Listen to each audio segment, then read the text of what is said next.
Cincinnati wins 33-31, and just so many good things that you saw in the game, right? You go down 10 points really, really early in the football game. Aaron Rodgers, he scores right away, and then you're not able to necessarily get anything going there offensively. You got to punt it, right? And then quickly you look up and you're down 10-0, and it's, oh my goodness, here we go. Are we going to get ambushed again? And then the offense really just opened up, and it was tremendous.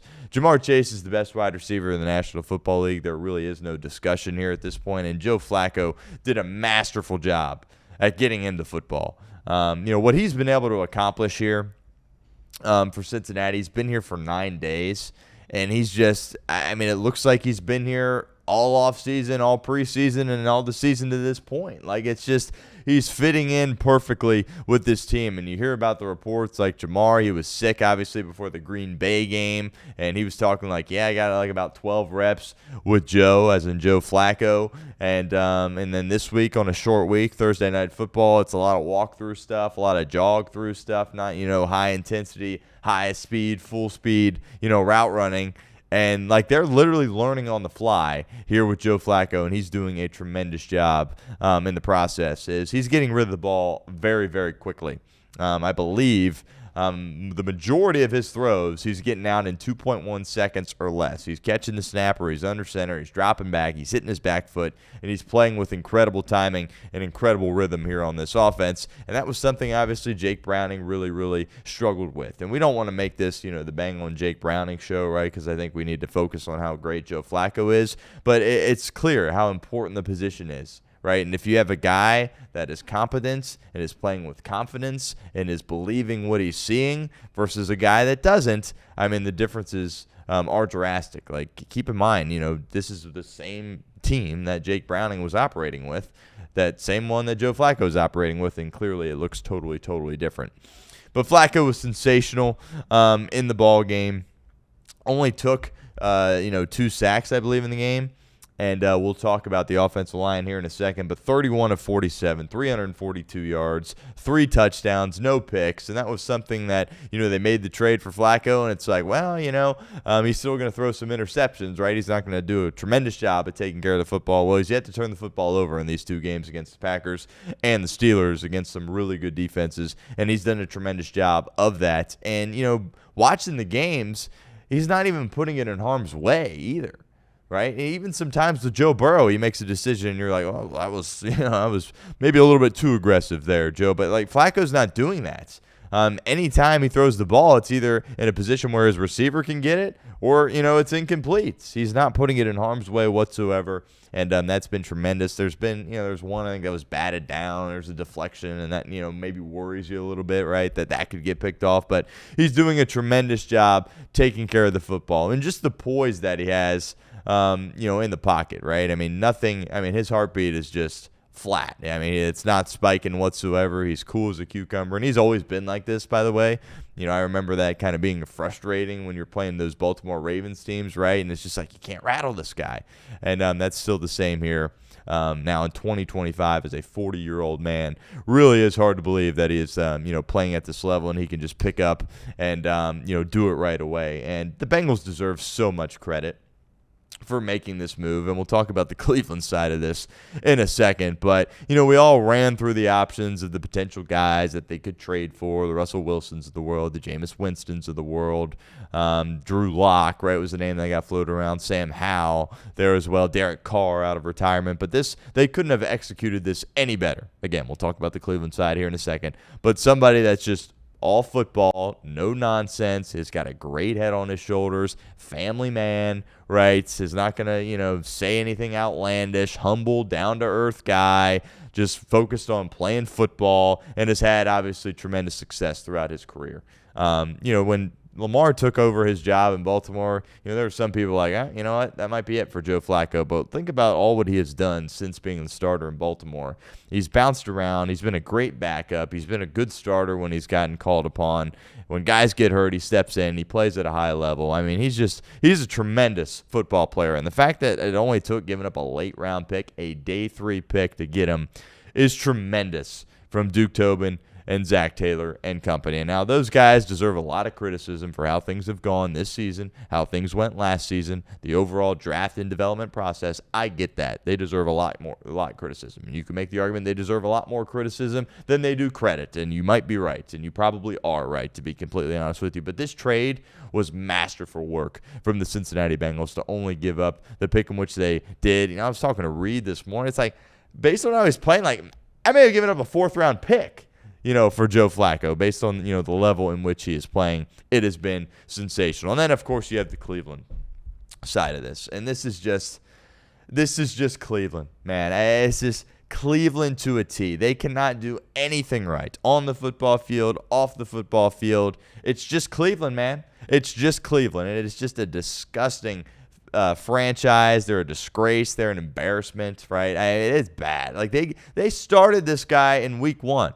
They named him their week 1 starter. He started multiple games as their quarterback, and they said, oh, yeah, we'll take a day 3 pick and we'll just trade him to a division rival.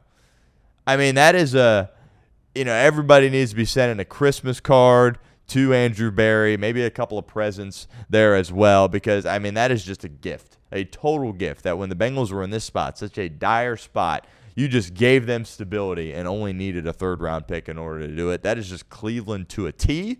But, we're not going to sit here and, just, completely bang on Cleveland. We're just going to be appreciative of how this transpired because it clearly is working out in favor of Cincinnati, and Duke Tobin and company deserve a lot of credit for pulling it off, and now we're, essentially reaping the benefits of it on the football field. Finally had a run game in this game there as well. Chase Brown, 11 carries, 108 yards, average of 9.8 yards per carry. Had the long of 37. I believe his long was 13 coming into this ball game. That was great to see, right? Oh, a balanced attack offensively. Look what that can do for you when it comes to picking up first downs, moving the football, and scoring points. Yeah, it really helps. We speculated that it would be kind of a 50-50 split in the backfield. Wasn't quite that way, but Samaje Perine, 7 carries, 31 yards, 4.4 carry. I thought he was good in the game as well. Thought he did a great job in pass protection. So that run game really started to open up some things for you offensively and in the passing game. And that's something you've been starving for all season long here to this point. And, obviously Jamar, 16, 161, touchdown, 23 targets, unbelievable. T was sensational in the ball game, 6 for 96 and a touchdown. And the one over the middle that he scored on, incredible. He found another gear there when he took off and just split like 3 defenders and got in the end zone. People give T. Higgins a lot of credit for being a big receiver and high point in the football, but he's got some wheels too, and he hit that gap and he hit it hard, and he got in the end zone in a hurry, and that was a sensational play. And whenever Jamar has a game like he did, you always have to look at the other side and see T over there working, because if T is not over there, that does not happen, right? Jamar was in some favorable spots there, and the Steelers had a lot of belief in Jalen Ramsey, and Jamar made him pay in the game. He clearly won that matchup. Obviously, he had some safety help there over the top, but when they're in situations where they have to worry about T as well, and that puts Jamar in some borderline favorable matchups, he's going to go out there and win. And obviously, Joe Flacco recognized that he needed to get him the football early and often. 16 receptions for him. Just absolutely magnificent in the game.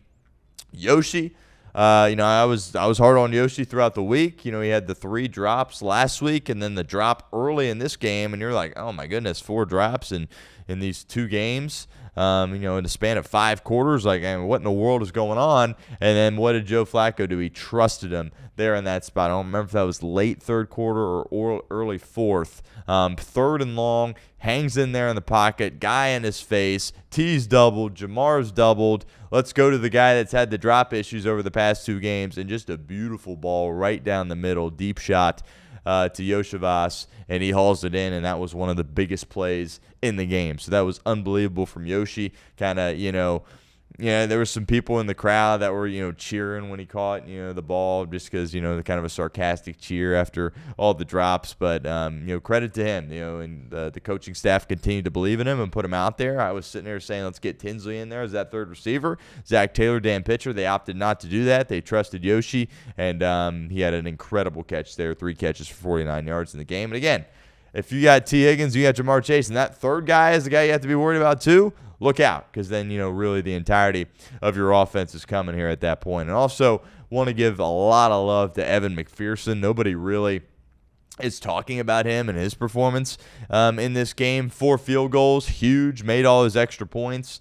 McPherson obviously struggled immensely last year, and I think you could, the defense obviously was bad, but you could point the finger at Evan McPherson for several of those losses last year, or a couple of those losses, I should say. And, the year prior to that, he was not very good there as well. And this was a big year for Evan McPherson. And here to this point, he hasn't really been tested, right? As he had a longer type kick that is a huge pressure kick that he needed to go out there and make. Didn't really have him in this year coming up to this point. He missed the 2 last week. Again, the 67-yarder, he made it the first time. What, you're going to pick on a guy for missing the 67-yarder? And then the 57-yarder at the end of the game. It's the game was pretty much lost at that point when Green Bay went and kicked the field goal of their own right. So I wasn't worried about McPherson coming into this game, but at the same time, he needed to execute, and he needed to execute in a big way, and he was sensational in this ball game, and a big reason why they were able to win the ball game. And, you're kind of holding your breath there. When they kicked that last field goal, it's all right, this is Evan McPherson's opportunity to show us that he is back. And, obviously a shorter field goal was at 35 yards or something, and he puts it through, and a tremendous kick, and he deserves a lot of credit for that in the game as well. Also, look, I'm just a fan like everyone else is, and I'm not going to sit here and act like I'm some elite ball knower, right? That isn't the case. I'm just a fan. But there was people blowing up my phone, people on social media, and people at the stadium that couldn't believe it when T. Higgins slid at the 5 on that last drive. Well, if you had an issue with that, you don't know ball, right? Because I don't.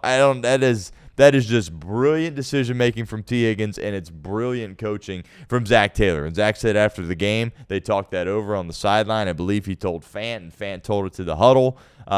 Just tremendous, right? Because if you get in the end zone, we're all celebrating, we're playing the song, we're saying "Hoo Day," but Aaron Rodgers is coming down the field to win the game, right? The key there was to not get the ball in Aaron Rodgers' hands. Tremendous job from T. Higgins. Jamar applauded him after the game, and he was like, yeah.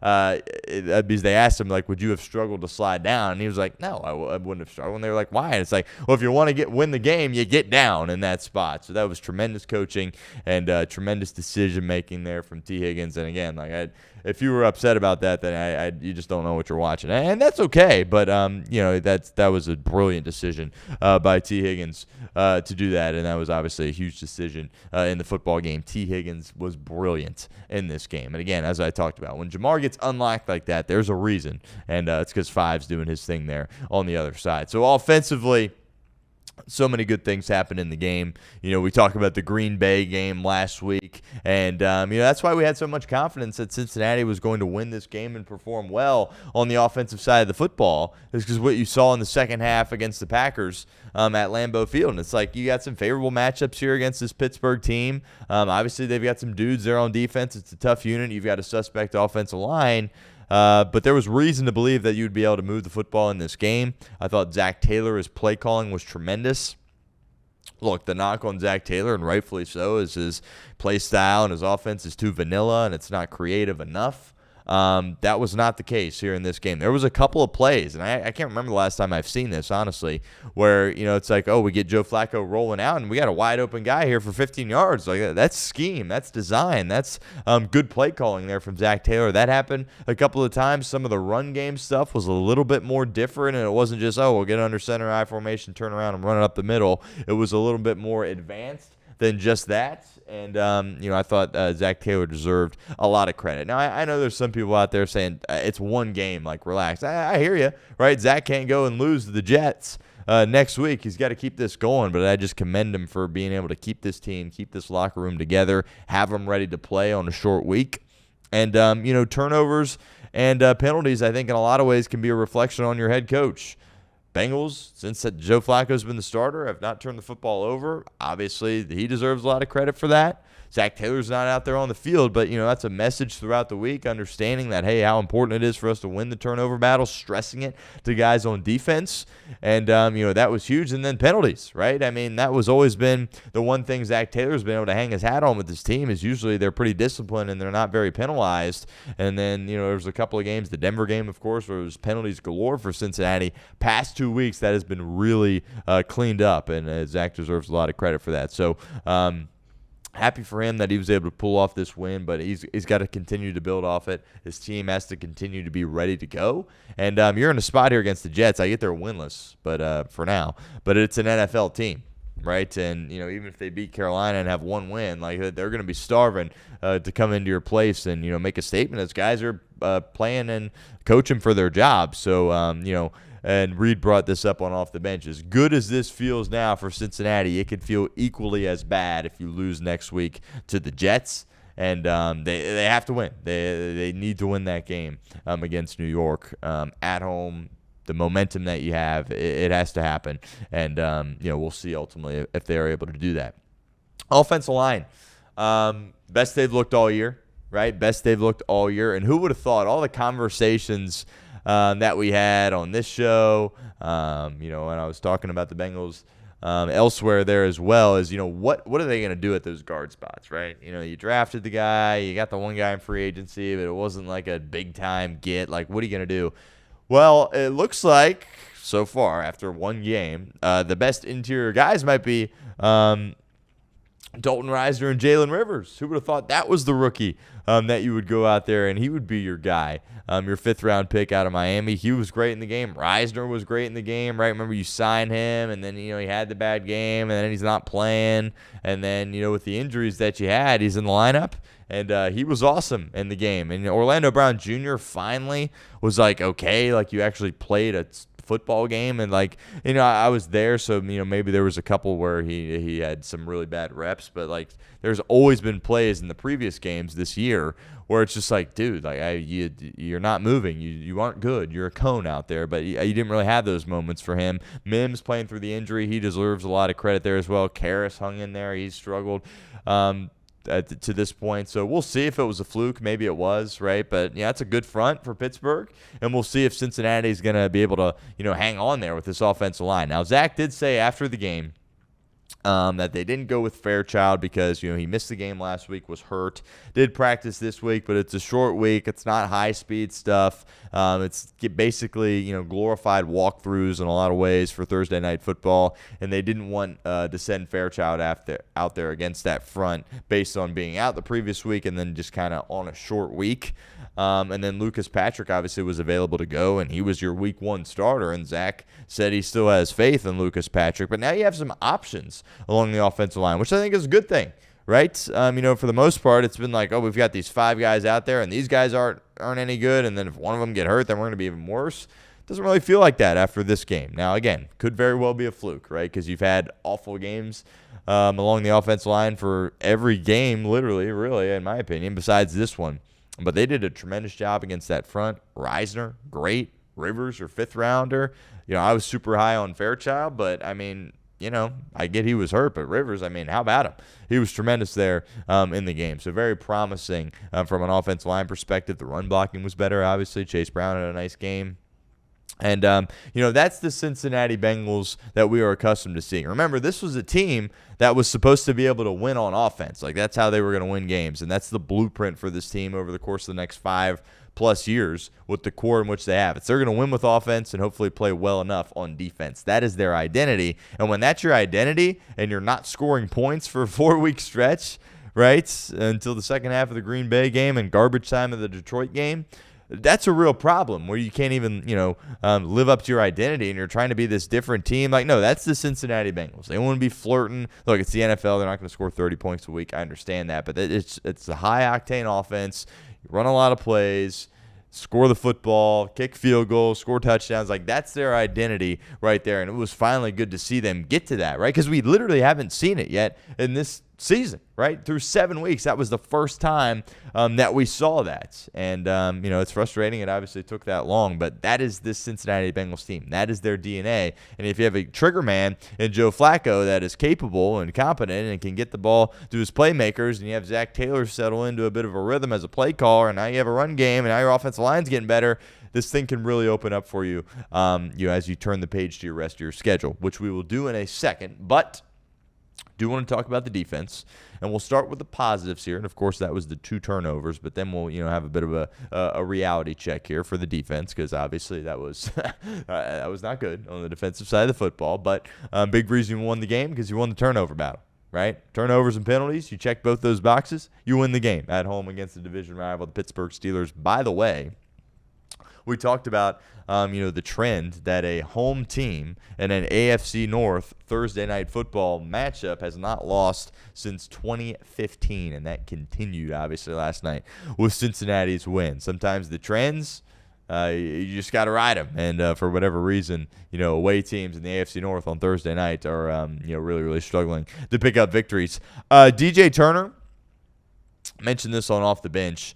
When we were evaluating this defense, over the course of the past few weeks, it's like, yeah, they're playing better than they did last year, but it's like, who's that guy, that draft pick that you have that you look at and say, oh, that's a cornerstone piece. We can build around him. We can count on him. We can rely on him.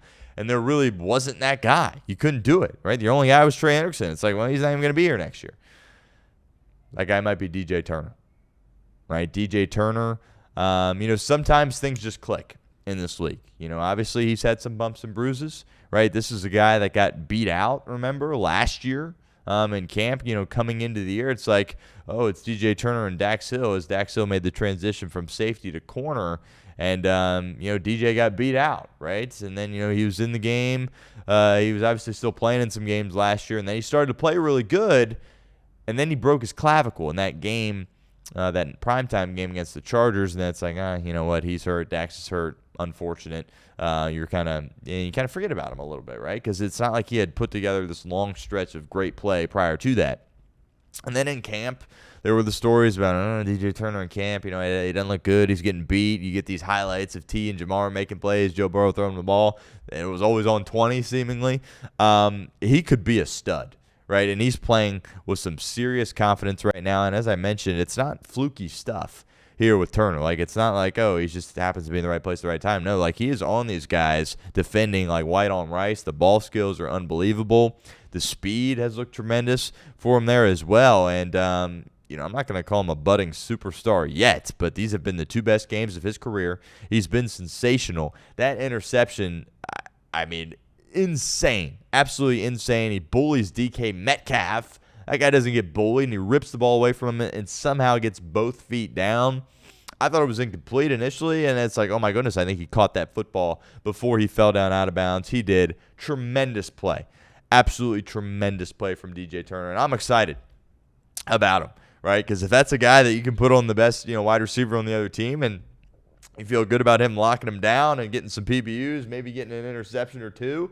I mean, that's really big-time stuff there for DJ Turner, and plenty of reason to be excited.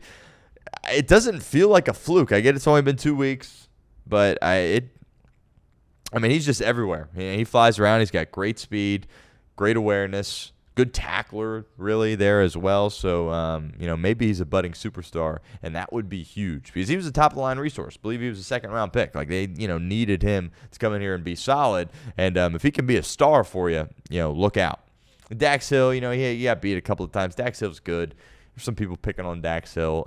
Dax Hill's your next, maybe it's DJ Turner, right? Maybe he's now your second-best player on your defense behind Hendrickson. But if it's not him, it's Dax Hill, right? I mean, you're playing DB. You're going to get beat some. It's the nature of doing it, right? Dax Hill is a really good player, and, hopefully he can continue to stay healthy for this team. All right, let's get to the bad parts here. 33-31 victory. It's all optimism. It's all positivity, as it should be. But that pass rush is non-existent for Cincinnati. And we kind of knew this going into the year, right? That's why it was so critical to get Trey Hendrickson back. It wasn't a long-term deal, which I think was the right call by Cincinnati because, look, now he's hurt, and it's a back injury. That's an older guy injury, right?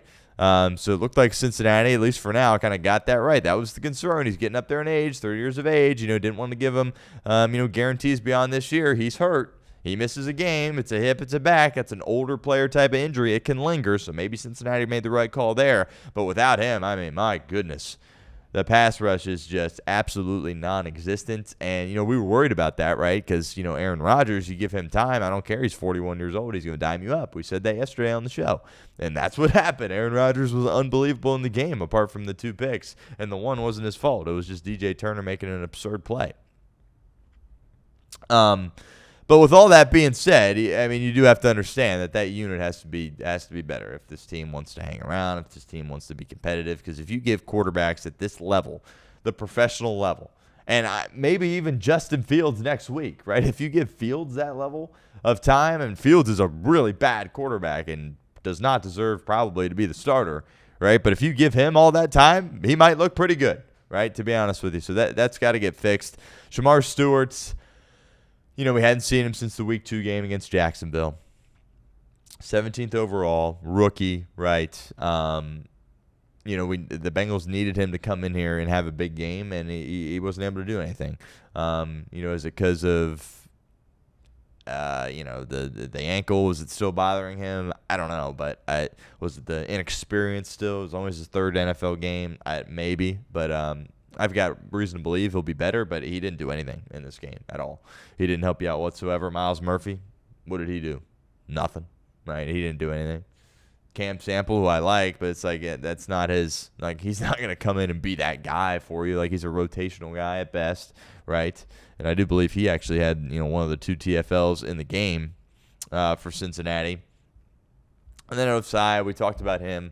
He deserves credit, right? And I said this on Off the Bench. He's been a solid player for you this year. He's on the 1-year, $7.5 million deal, prove-it deal. I said publicly that I thought Cincinnati would have been the best move to move off of him and kind of search for new answers in that area. They give him the prove-it deal. He's going to get a contract next year with the team.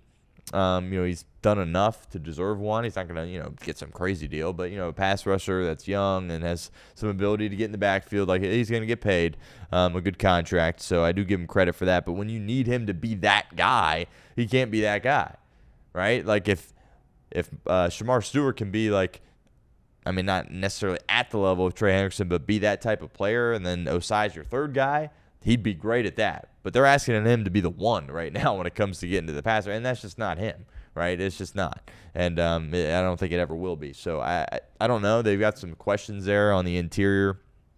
Are they going to try some new stuff out? Slayton, he's been solid, right? He's clearly been an upgrade over what you had at the position last year.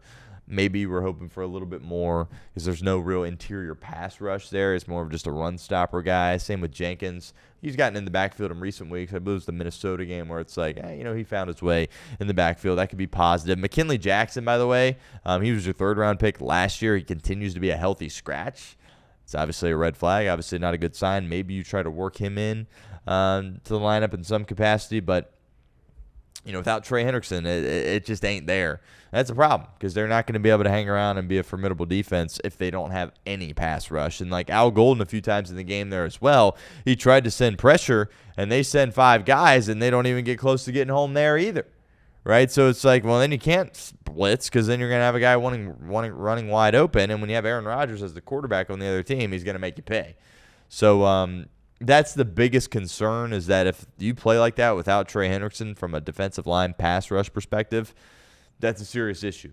And Pittsburgh was one of the worst teams at running the football in the league. Not as bad as Cincinnati, of course, coming into the game. And Jalen Warren was exceptional in the game. He was bursting off big runs from start to finish in that game. And they probably would have exposed it a little bit more had you not come from behind and taken that lead. You had 2 10-point leads at 2 different points of the game.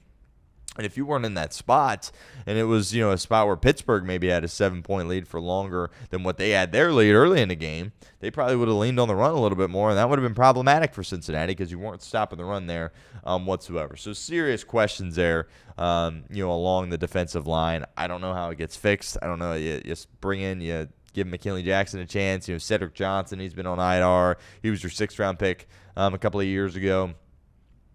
And, I believe in him, but he's never really had an opportunity there. So we'll see. They got to find ways to, maybe some more stunts or games that you play there along the defensive line, but something's got to switch because that was just it was unacceptable. It was unacceptable, and Aaron Rodgers absolutely picked you apart in that department.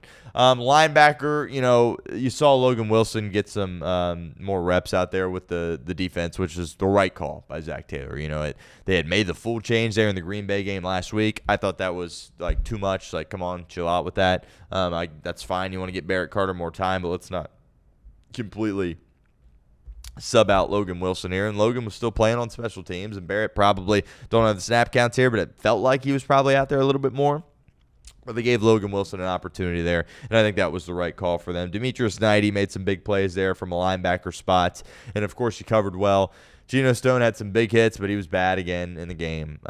We said he was – I said he should have been cut after last year, and they did not. They restructured his contract, and they continued to try to start him there at that strong safety spot. But his thing, right, even when he's bad in coverage, the whole thing about Geno Stone is, you bring him into the box, and he's a sure tackler, and that's what makes him a good safety.